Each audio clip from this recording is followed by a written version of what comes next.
Hi everyone, thank you for joining me. Today we're doing something a little bit different. Normally I'd be sat here reading a few paragraphs from the chapters of my book on Tartaria, but today actually I'm with Richard Vobes, and as a contrast from what we normally do, I'm actually interviewing Richard about his new book. So hello Richard. Hello Guy, thank you very much for asking me to be on your show. So it's a pleasure, and I thought about time too. I've been on yours enough, haven't I? Well, I've been that's hogging true. it a bit. I wanted to ask you about your book, Right, because all we do is talk about mine. So yes. I want to talk to you about your book and what inspired you to Well, write. yes, so I'm writing a book which is about a town who turns their back on the council and is not interested in the net zero policies, and all the strange things that have been put on a lot of people, based on a number of the interviews that I've spoken to with people on the channel. And I kind of came up with this allegory 18 months ago, I think, about the town of Biggleswick.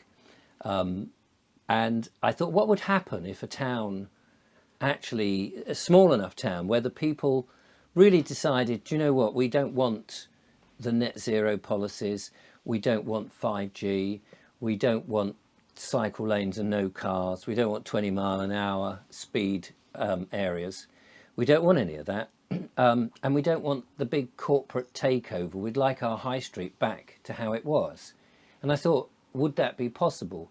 Anyway, I did a video, as you may remember, and it was an allegory, just a story. And then I thought, later on, actually it would be interesting to explore that idea through a fictional book in which a town turns their back, and what would the council do if everybody effectively says, no, thank you. So that's really what it is. And I guess I'm about 2/3 of the way through, so nearly at the end. So what do you think in reality would happen if a town was to do that? If it was to rise up against the council, where do you think it would go? Well, I mean, you put a council, I suppose, in an impossible situation. If the people who live there turn round and say, look, we live here, we're the people, and we're unanimous that we don't want these things in our town. You guys are supposed to represent us and do our bidding. And if you're not, then what are you here for? And also, where is the clamour from the vast majority of the population of that particular town for a number of the policies that are being brought in? I mean, I don't know anybody who said we must have 5G. We must have these towers which radiate at frequencies which, as far as I understand, are not good for people. And there's plenty of anecdotal evidence that people are suffering. Why have we got things like smart meters put into our homes, and a lot of people don't want that? What would they do? Because all the time that people just acquiesce and go, oh, 5G's coming and we're stuffed with it, that's one thing. But if people actually, in significant numbers, at least 2/3 of the town said, no, we don't want this, so why are you giving it to us? Then it puts the council in a very difficult situation, even though we know that most of these policies come from central government. Yeah. So I'm exploring really the attitude of the council, and of course I've never worked in a council, so it's all fictional, but the attitude of the people who are standing up for what we call democracy and saying, but it's not working. And it's really holding a mirror up to them and saying, well, what will you do now? Yeah. So, but what would happen in real life, I don't know, because I'm playing God in my book because it's a fictional story, even though there's truth bombs littered throughout it. And in order to get a town to turn tail, as it were, I've had to set up certain parameters to make that possible. So the town is a small market town. It's a little bit in a rural situation, which we still have towns like that. because if it was a larger town, like say, I don't know, like Brighton or where I am in Worthing, or too big a town, you'd never convince everybody. Yeah. But a smaller town that's lost its high street, it's seen the old-fashioned shops go, it's seen development, it's got stuff in there that nobody really asked for. I think you're in a much stronger position to convince people. And I use a device, and I don't want to really say what that is at this stage, but a device that enables communication to everybody to paint what they actually want, not what they don't want. Yeah. So do you think that ultimately this wouldn't just be a book, a story, a fictitious story that contains elements of facts, but actually could become a guidebook or a handbook to anyone or any group of people that are thinking of actually setting up their own council? Well, because it's fiction, there's a plot and there's an unfolding of a story, which of course is just my made-up version. Although I'm trying to give it some reality of what might happen, the sort of things. It is a little, if you were going to sort of put it against something else and say, is it similar to something, I would say the film Passport to Pimlico, which was a 1940s, 1950s film. It may even been later, actually, after the war it was, in which there was a borough, Pimlico, or a section of Pimlico that actually realised that due to a charter that hadn't been changed, they were still in allegiance with, I think, Burgundy in France. And so government policy didn't actually deal with them at all. They could just turn back, particularly on rationing, because that was after the war. So although mine is a story and it has a sort of easy read, at least I hope it's an easy read, without going too detailed on the problems, but enough that people could go, oh, I didn't know about that, or I didn't know about that, or I knew about that, oh, that's interesting.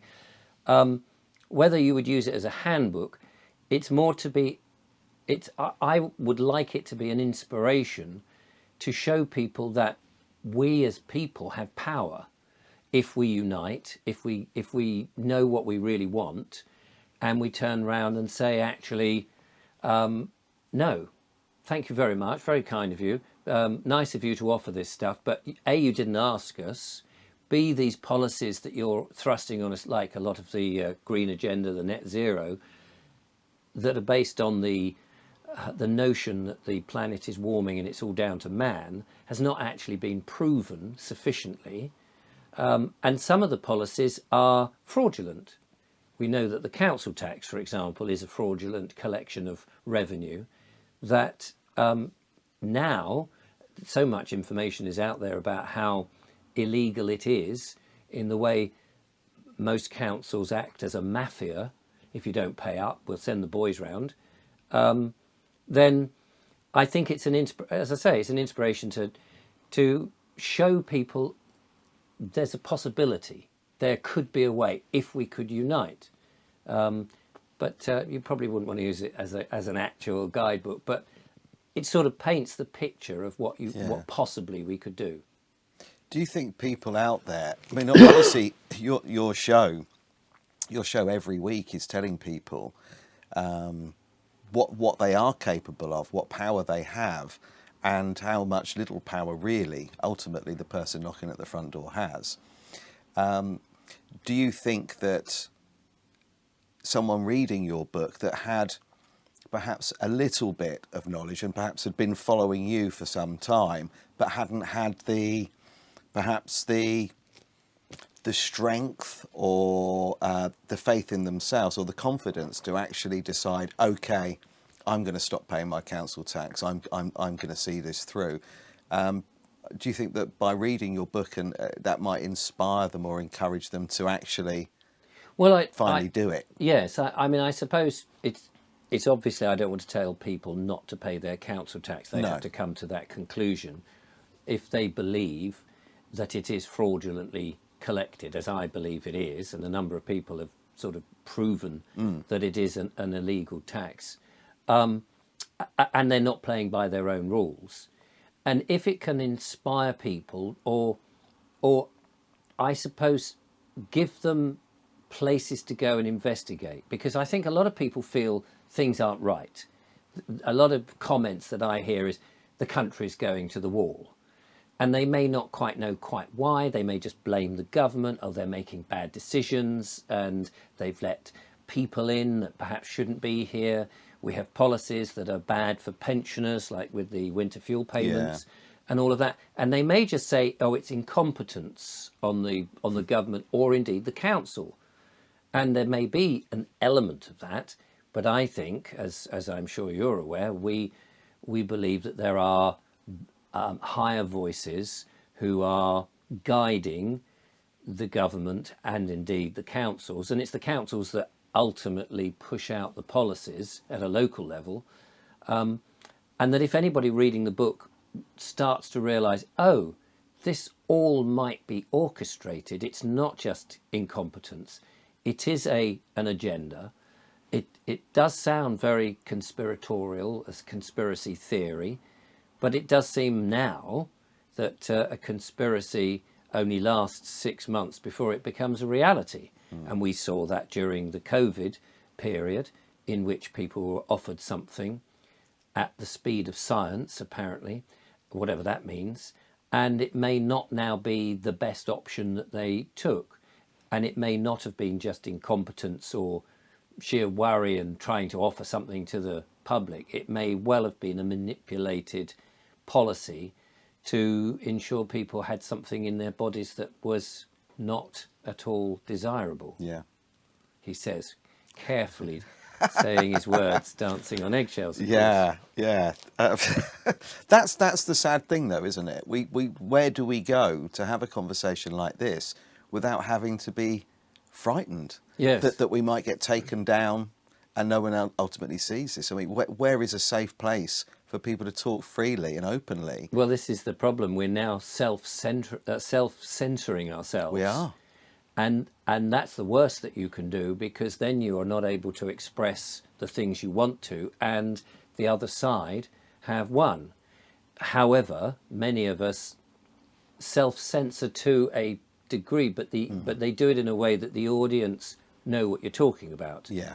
And so far, a lot of us have managed to get around the algorithm or the AI, whatever it is that runs platforms like YouTube, so that you get the message across, but you're not necessarily specifically saying certain statements which might be seen as misinformation or disinformation. You're going to have this obviously to a much greater extent than I do, but I find sometimes that there are a small amount of people that are awake and they know exactly what we're talking about, but it still feels to me that the majority are oblivious. They're either bogged down with their life, the debt, the job, the cost of living, that it seems like it's going to take something quite dramatic to actually wake them up, or we're just not going to achieve it. What do you think? Well, I think that's very true. And of course, it's a very manipulated thing to keep us busy, to stop us from thinking about specific things, and to perhaps realise what's going on. And with the book, because it's fictional, I feel that in fiction you can explore things better often that are true, because you can slowly open somebody's mind to something through a character. And they may be at the beginning quite negative to a suggestion, and as events happen to them, they may be more open to it until they realise, oh, this is a thing, whatever it is. And I think that's the beauty of fiction, and I hope that you could give my book to somebody who's not overly aware of what's going on. They may start to read it and go, well, this is a bit nonsense, that's a bit high-fetched, what's the word? Far-fetched.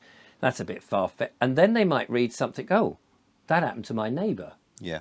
Oh, hang on a minute. Oh, that happened to me, or my sister, or somebody I know.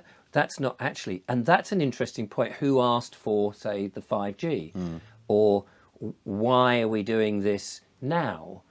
And in the fiction, you can very gently. I mean, I don't go hard in on some of these things, although occasionally there's the odd bit, I won't ruin it, but there's a young lady who says something at the beginning of one section that will make you go, "Oh, excuse me?" And then you read on to realise, oh yeah, actually that might well be happening because I've heard that story or this story. Or the other thing is, in the book, I'm intending to put references. So although it's fiction, there will be little footnotes and places to go if you're surprised or you doubt what one character is saying. There'll be places that you can go and either watch a video or go to a URL and go, oh, that's interesting, or you can buy a book on the subject, or whatever it might be, so that they can see that there is some substance, even though the story is fictional and the outcome may be unlikely, perhaps, possibly, but there is substance to the arguments within, if that makes sense. Yeah. So how do you propose, if Biggleswick was a place, and if it's up and running right now, how would you police it, for example? How would you maintain law and order? How would you do that in? Well, these are the you see. So these are the things that as a writer, and I'm a fairly new to writing, I suppose, in terms of what I'm doing. These are the things you've got to think about, and I do spend a lot of time walking down to the seafront where I live, going, how do I make this? Because you could, as an author, you could just go, oh, it's fine, the police just agree with it all and go along with it. And of course, anybody reading that would go, well, that's nonsense, that wouldn't happen. So you have to try and guide the story to make it plausible. And so much, of course, depends on the people in the town and everything else. Now, I interviewed a chap who was Polish, and he lived, I think, in Poland when the Berlin Wall came down and the government collapsed for a while. And he said, we went to anarchy. Not anarchy, everyone's running around stabbing people in the back and nicking everything and law and order went to the wind. True anarchy in terms of self-rule. And he said, actually, for that year, or however long it was, people helped one another. People knew in their hearts what was right and what was wrong. Yes, there's a few bad eggs, but generally people knew that they should do this and do that and help one another. As somebody was, fixing a roof and he said, well, do you need a ladder? I've got a ladder, you can do that. And of course, the government, after this period, were trying to get back together again, didn't like the fact that nobody was paying any taxes, of course, because people just got on and did things.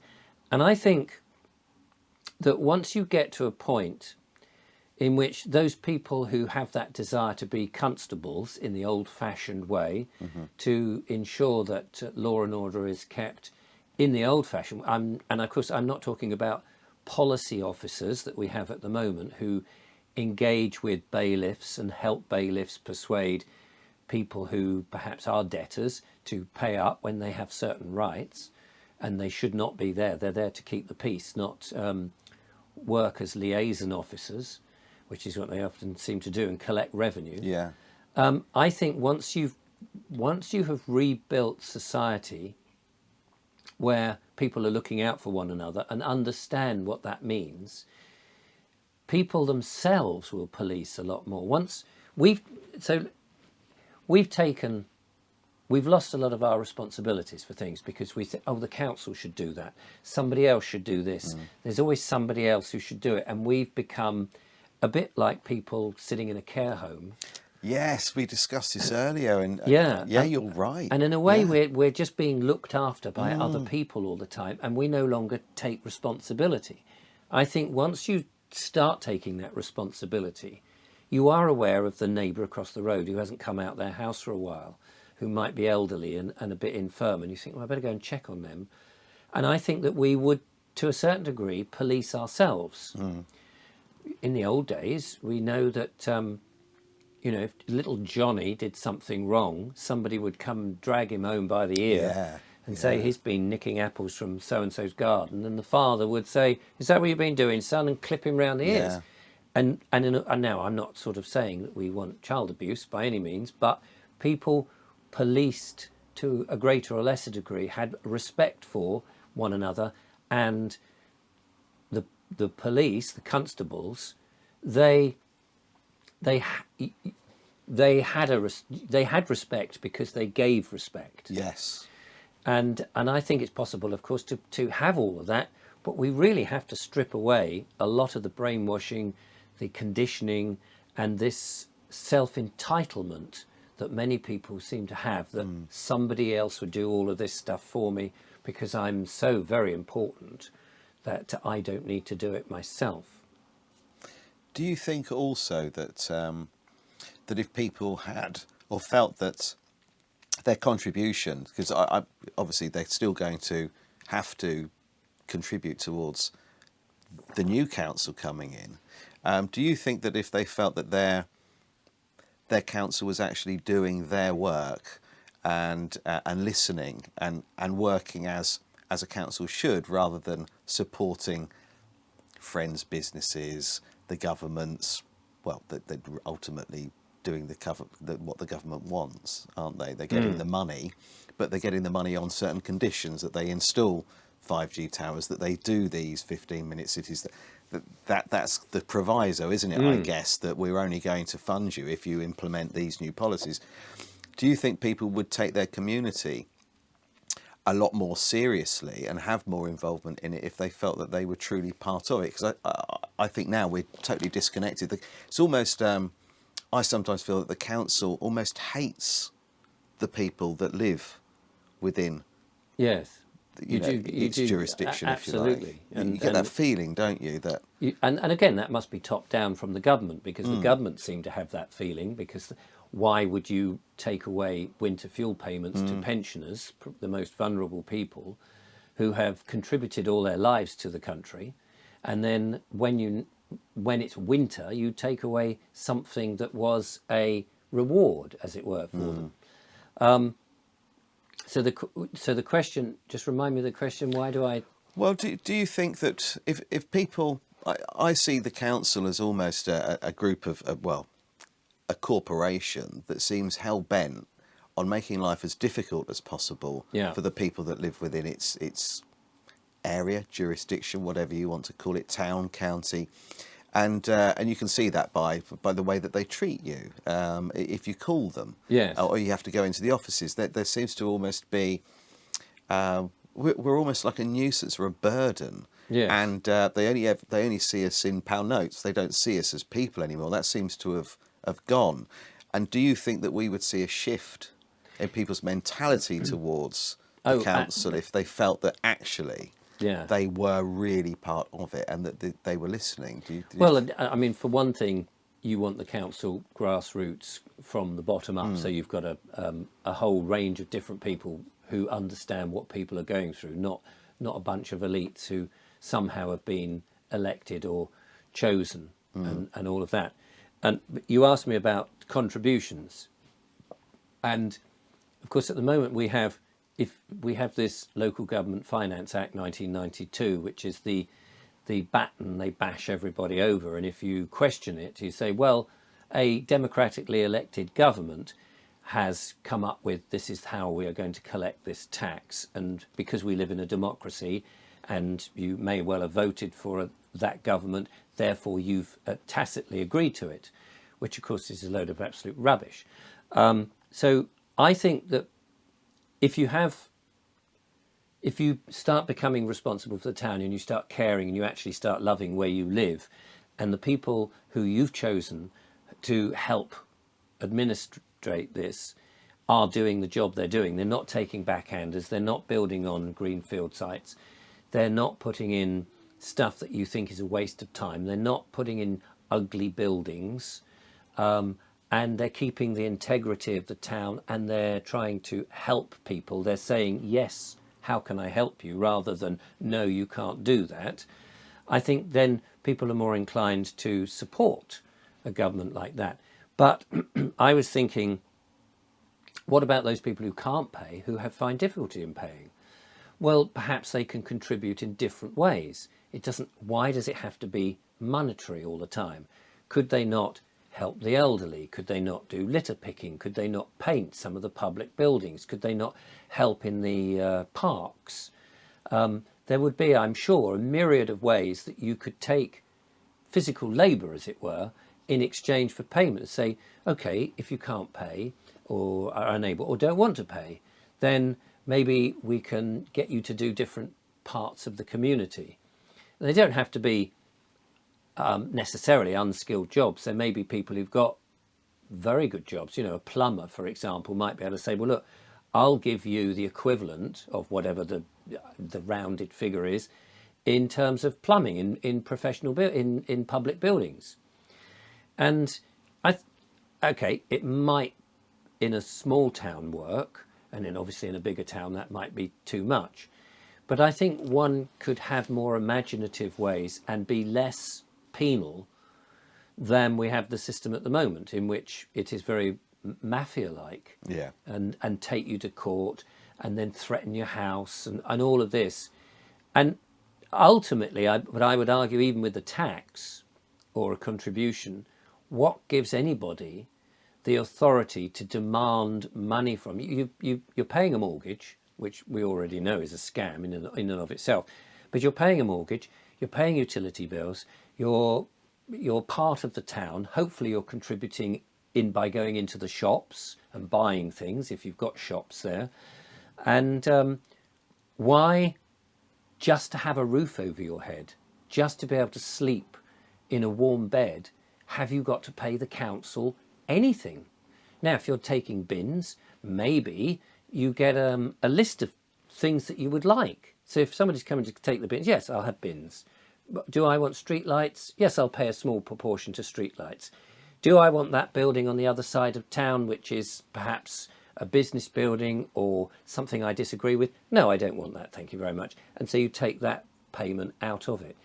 And so therefore, the council collating that data would realise this is the sort of things people want, and they don't want the stuff that we want, which is a bit backhander, and we're forcing in. Well, thank you, Richard. My pleasure. Thank you for asking me. I'm really excited because obviously I've had a few little bits and pieces sent to me, and I'm really looking forward to seeing the impact this has. And I do see this as not just a story, but a guidebook. I really do, as I said earlier on. I see it as a guidebook on what we can do, and I don't think people have any idea the power that they actually have, exactly, and the rights that they have. Well, that is the key message, is that we have more power than we realise, and we just have to exert it, really. Mm. Well, thank you very much, Richard. It was a pleasure and an honour. Thank you. Right, well, thank you for joining me. Until next time, it's goodbye from me, and it's goodbye from him.